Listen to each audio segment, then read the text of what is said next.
Hey guys, welcome back to another video. Today we will be talking about this leaked private GOP memo that was obtained by CNN. This is a memo from the Republican Party in Washington to donors. Of course, donors, that's important. This should be a positive message to donors for the campaign, but it really shows that they are scared about losing the House in 2024. And what they talk about in this memo, it really strongly translates to concerns, deep concerns, even on the presidential level, but really concerns nationwide. So, simply put, from this CNN reporter, they are scared about the suburbs. They're most worried about losing Don Bacon's district, that's Nebraska's second, David Schweiker in Arizona, and Juan Kiscomani also in Arizona. And they're increasingly worried about districts like Mike Garcia, Michelle Steele, and Ken Calver, all in California. But as you can see here, their main concern is losing ground from the suburbs. Even these districts, which we're about to get to, like these candidates, Garcia, Steele, Calvert, Kiscomani, etc., Bacon, even though some of these districts they won in 2020, in some cases by healthy margins, of course, despite Biden winning them on the same ballot, these suburban districts are now becoming more and more Democratic. They are clearly scared of that, where it's most prominent and most, obviously seen in these all suburban districts, but it also translates heavily into this presidential race. The suburban voters are turning their backs on Republicans because of Donald Trump. That is a fact. So if Republicans are suffering such huge losses in these suburban districts, as revealed through this leaked memo, what is this revealing about the presidential election as a whole? So as you can see, what's not good for the GOP is that right here, they admit, CNN says that the memo says the Republicans are admitting they are trying to minimize their losses. They are admitting that they are going to lose seats in the House, which was not the case, especially when Biden was in the race, when he was leading the Democratic ticket. But that has not been, a common consensus at all in the political worlds, is that Republicans are going to lose seats. Of course, 2022 was a major underperformance. They only won 222 seats. They only gained a net of 10 seats when they were expected to net some 30 to 40 seats. So it was a huge underperformance. But still, when Democrats didn't look as weak as they do now with Harris at the top of the ticket, it was not a common consensus. It still isn't because, I don't know, a lot of models show Republicans doing well in the House races. I don't see it. I see Democrats winning a healthy majority as of now. But even Republicans, whatever their own internal polls are saying, they're saying these internal polls that Republicans are in a bad place right now when it comes to these suburban districts. In 2022, you had a wide array of a lot of these suburban districts. They were the closest, and or not the closest, I shouldn't say that. The Democrats outperformed in these suburban districts the most of any state. For example, you had a lot of districts like what's one I could bring up? The seventh district, of course, Spanberger of Virginia. Way outperformed. I don't know what to bring up specifically. But Colorado is a great example. For sure, the eighth district of Colorado with Caraveo, she was not expected to win at all. The third district of Washington is another one, really suburban district. Angie Craig way outperformed in Minnesota's second district, purely suburbs. So where Republicans did worse in 2022 was the suburbs, and Democrats are looking now at the suburbs to once again bring them victory in the 2024 election.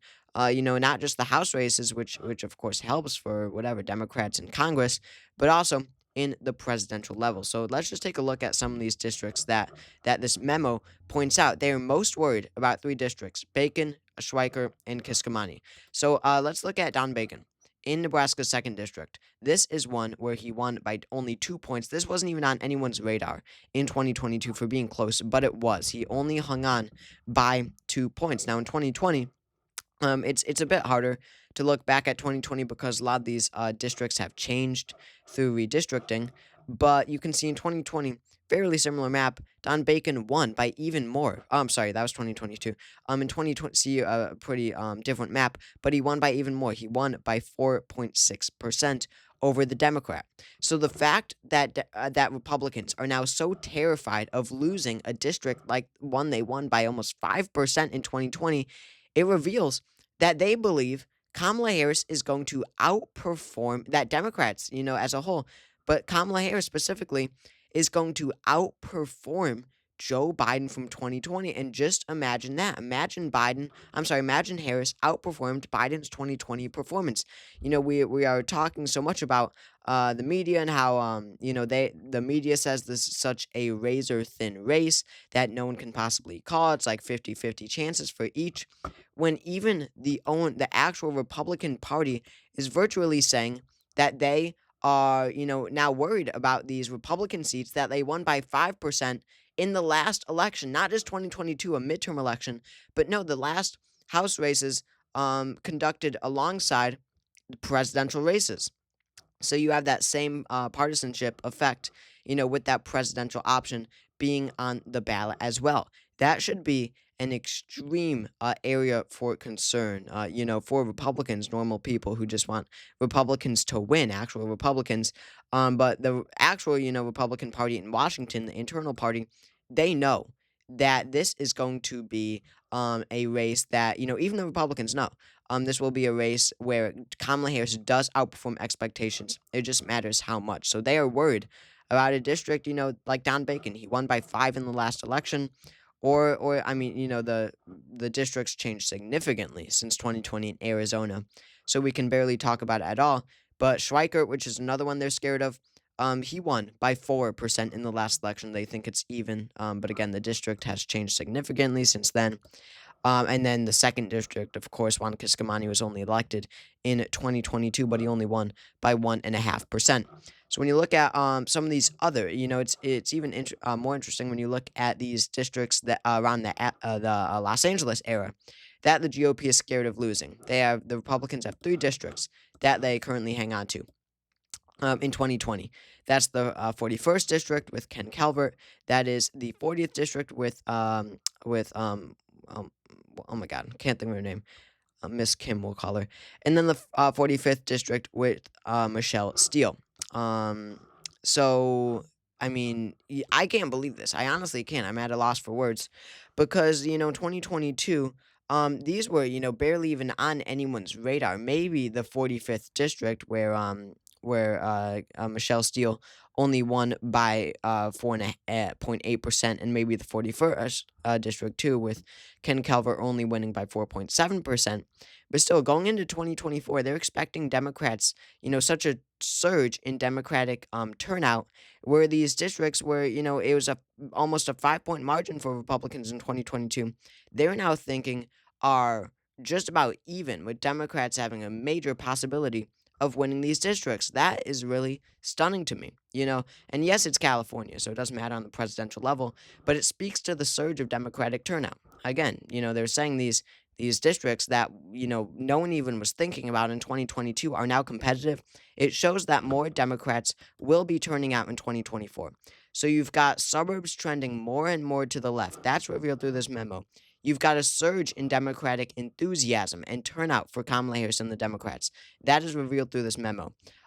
So again, it's extremely interesting to see where Republicans are where Republicans are worried about losing ground. They think that they're going to win back Alaska and they're going to beat Jared Golden in Maine. That's not happening. I guarantee you, Alaska, beating Golden is possible, but both those are extremely rural districts. Of course, Maine's second district, as you can see, very rural. And of course, Alaska, obviously extremely rural. It's an at-large district in Alaska. So while Republicans think that, they might have these rural areas locked up, they are losing ground in the areas that actually matter in larger elections and presidential elections. The suburbs, and of course, again, you've got increased Democratic enthusiasm nationwide, warning signs for Republicans from this memo. So thank you all for watching this video. If you enjoyed, make sure to subscribe down below and drop a comment to let me hear your thoughts on this. And I will see you all next time.